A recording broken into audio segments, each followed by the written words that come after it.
Relatório Focus, boletim de mercado do Banco Central, hoje, dia 5 de setembro de 2022. Nós vamos dar uma olhadinha agora no Relatório Focus que você baixa aqui no Banco Central do Brasil. Você pesquisa Relatório Focus e você vai chegar lá.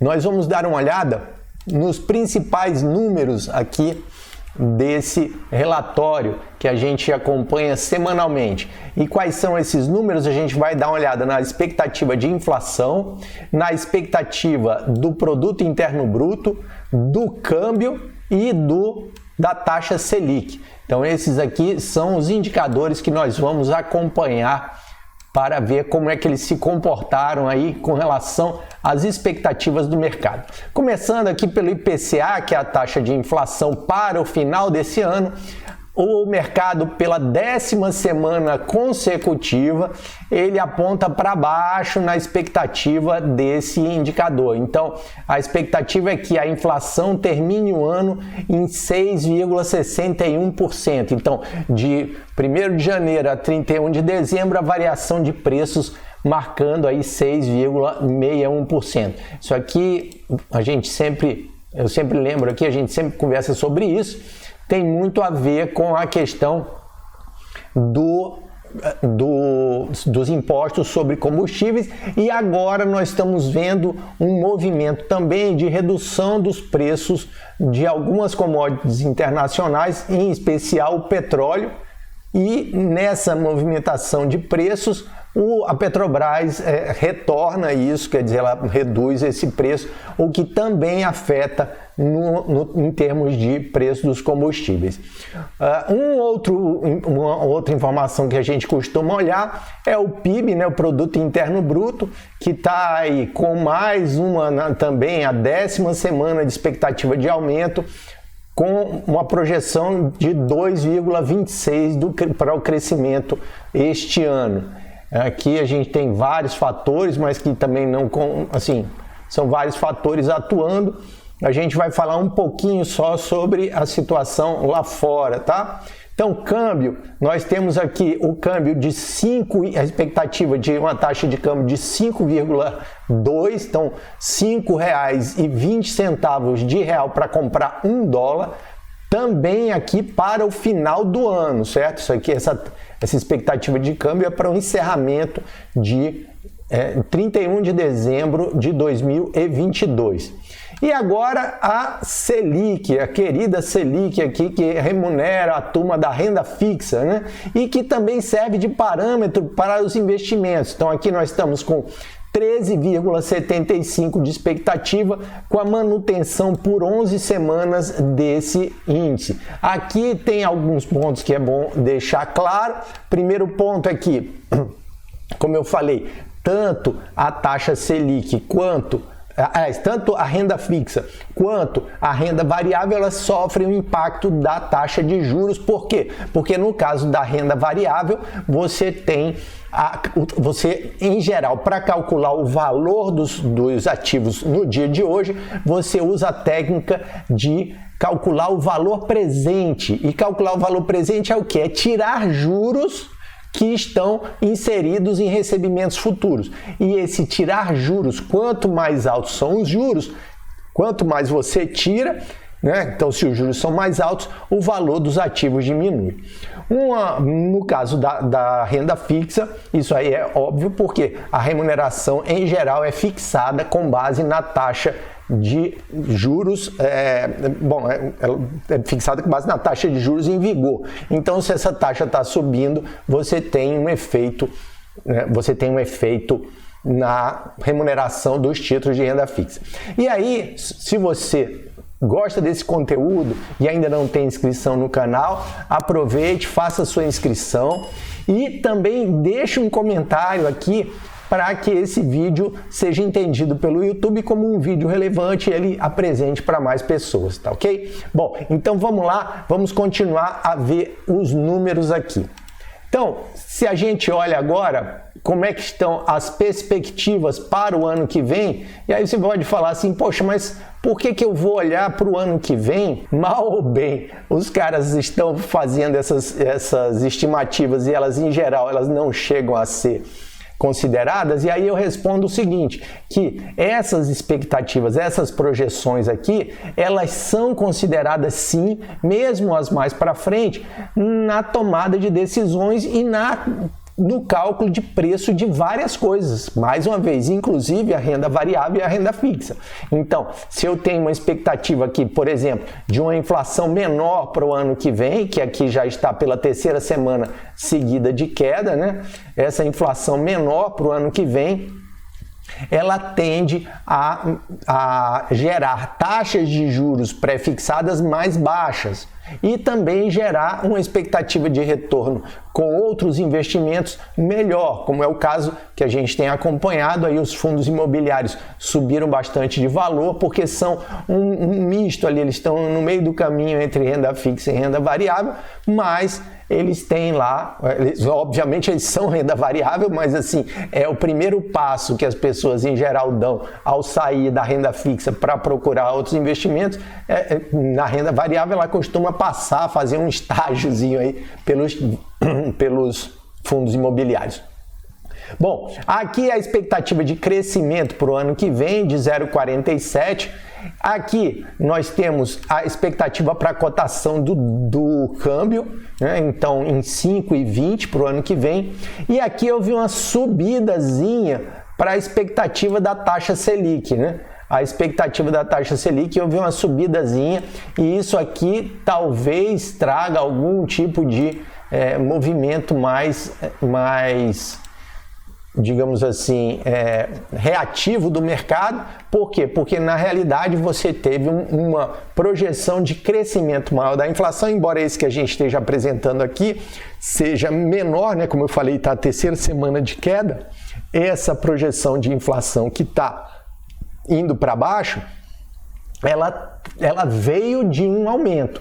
Então a expectativa de inflação do ano de 2023 era menor e houve uma subida, principalmente em função da estimativa de que alguma inflação desse ano seria jogada para o ano que vem. Na realidade, aqui o que a gente está vendo é que está se registrando uma volta disso aí e uma expectativa de que o Banco Central demore mais a reduzir os juros. Então ele vai deixar esses juros mais altos, o que para a gente aqui, se nós olharmos, é uma coisa fenomenal em termos de rentabilidade. Por quê? Porque se você imaginar que a inflação está em 5,27 e que a Selic vai terminar o ano em 11,25, isso aqui é uma taxa de juros real absurda mesmo, porque se ela vai terminar o ano em 11,25, ela não vai passar o ano todo em 11,25, ela virá de algo em torno de 13,75 ou talvez até um pouco mais. Então isso aí é importante acompanhar. E por falar em acompanhar, eu quero falar aqui o seguinte, essa semana que passou, ela encerrou na sexta-feira com a divulgação da folha de pagamento, que é o payroll lá nos Estados Unidos, que mostrou lá um crescimento de 315 mil novos empregos. E aí eu vou trazer esse gráfico aqui do TradingView, aqui um canal, é um site bastante interessante, Trading Economics, tem o TradingView que também é muito bom, mas tem o Trading Economics, deixa eu limpar aqui os skins que eu fiz, mostrando aqui, tá cortando um pedaço de cima, mas é para poder mostrar aqui a parte de baixo para você, deixa eu só colocar aqui para a gente ver, que é o seguinte, olha, o último número, né, o mercado estava esperando que seriam criados em torno de 300 mil empregos, mas foram criados pouquinho mais, 315 mil, isso aqui dá mais ou menos 5% a mais do que a expectativa do mercado, mas eles vieram de 526 mil, certo? Então, o mês anterior foi de 526 mil. Mas a gente vê que ainda está forte a criação de empregos dos Estados Unidos. Por quê? Porque você olha aqui, ó, você teve em junho 293 mil empregos criados, né? Então aqui você está numa situação de que os empregos eles ainda estão fortes, embora houve um aumento na procura por emprego, certo? E esse aumento da procura por emprego elevou o nível de desemprego lá dos Estados Unidos de 3,5, que é um nível invejabilíssimo, né? 3,5 de índice de desemprego, subiu para 3,7, que continua sendo invejado por todos aqueles que gerenciam países no mundo, né? Então você tem um índice de desemprego de 3,7%, é quase o paraíso, e ainda assim o pessoal está preocupado, né? Porque o índice de desemprego lá está muito baixo e isso pode fazer com que o Banco Central americano suba mais as taxas de juros na próxima reunião, que vai ser agora por volta do dia, salvo engano, dia 21 de setembro, que mais uma vez vai ser nas mesmas datas que o nosso, se não me engano é dia 20 e 21 de setembro. E aqui também vale lembrar que na quarta-feira a gente tem o dia 7 de setembro, né, nossos 200 anos de independência, e no dia 8 de setembro vai ser a reunião do Banco Central Europeu, que está numa sinuca assim, fenomenal, porque ele vai ter que aumentar os juros, porque a inflação lá está descontrolada e a situação econômica lá também está muito ruim, principalmente com esse aumento aí do custo da energia. E agora que eles estão começando a entrar no finalzinho, então entrando entre outono e inverno, e eles vão vão precisar de muita energia para aquecer lá, para usar como aquecimento, né? Bom, então vamos voltar agora para a gente dar uma olhadinha final aqui, lembrando que aqui na descrição, no primeiro link da descrição, tem um link para o programa ISR, Investir com Segurança e Rentabilidade, que é um programa que funciona como se fosse um clube. Então você vira um associado e tem acesso a um conteúdo de educação de investimentos. Então é um conteúdo que ele é liberado aos poucos, porque justamente existem os programas completos, que é o programa ícone, mas o ISR ele entrega o conteúdo para você de uma forma escalonada e você entra na medida que você quer continuar, você continua, se você não quer mais, você para. Então é um processo bem mais transparente para você, tá certo? Os primeiros dias para verificar, os primeiros 7 dias são totalmente gratuitos. Então você entra, você pode cancelar e você não tem custo. Bom, então voltando aqui para a gente terminar os dados aqui do relatório Focus, nós temos aqui, olha, 2024 e 2025, lembrando que a expectativa de inflação para 2024 teve uma pequenininha subida agora, né, para 3,43. Aqui a taxa de crescimento do PIB 1,80, então aqui já seria um crescimento melhor do que o de 2023. Aqui a taxa de câmbio uma reduzidazinha para 5,10.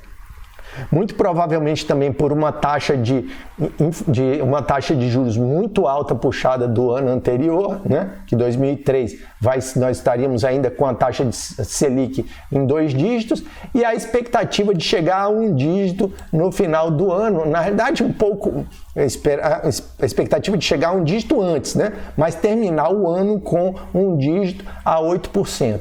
E 2025 aqui também 3% de taxa de inflação, 2% de crescimento do PIB, um dólar um pouquinho mais alto, né, de 5,18, e a taxa Selic a 7,50. Esperamos sempre que o mercado esteja errado, para a gente não ficar com a taxa, só chegar numa taxa de 7,50 no ano que vem. Bom, então é isso. Se você gostou desse vídeo, curte, compartilha.